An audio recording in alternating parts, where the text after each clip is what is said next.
রৌদ্রোজ্জ্বল দিনে সাগর তীরে pedal boarding আর কায়াকিংয়ে মেতেছিল পুরো পরিবার। কি ঝড় আসতে চলেছে জানা ছিল না কারো। ঘটনাস্থল ওয়েস্টার্ন অস্ট্রেলিয়ার দক্ষিণে জিওগ্রাফি বে। মা আর ৩ ভাইবোন ভেসে বেড়াচ্ছিলেন সাগরে।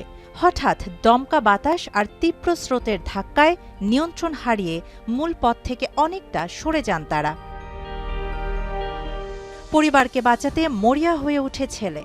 মা আর ছোট ২ ভাইবোনকে বাঁচাতে উদ্ধারকারীদের সাহায্য চাইতে নিজের কায়াকটি নিয়ে দ্রুত তীরে ফেরার চেষ্টা করে, কিন্তু ভাগ্যের নির্মম পরিহাস।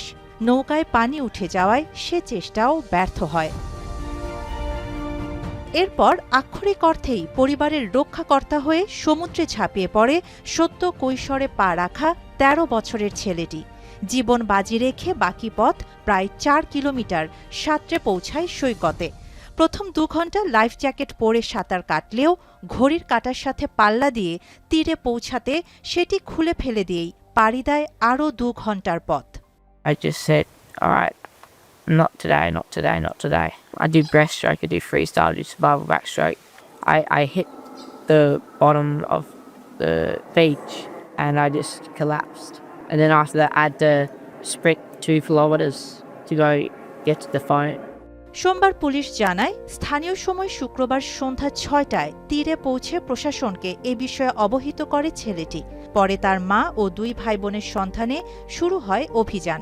রাত প্রায় ৮:৩০টার দিকে ৪৭ বছর বয়সী মা, ১২ বছর বয়সী আরেক ছেলে আর ৮ বছরের মেয়েটিকে তীর থেকে ১৪ কিলোমিটার দূরে শনাক্তে সক্ষম হয় উদ্ধারকারী হেলিকপ্টার।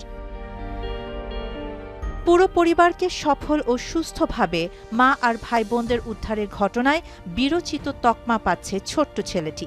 অতিমানবীয় কিশোর আখ্যা দিয়েও প্রশংসা কম পড়ে যাচ্ছে বলে জয়ধ্বনি সারা দেশে। শাহানা জাহান, বিশ্ব।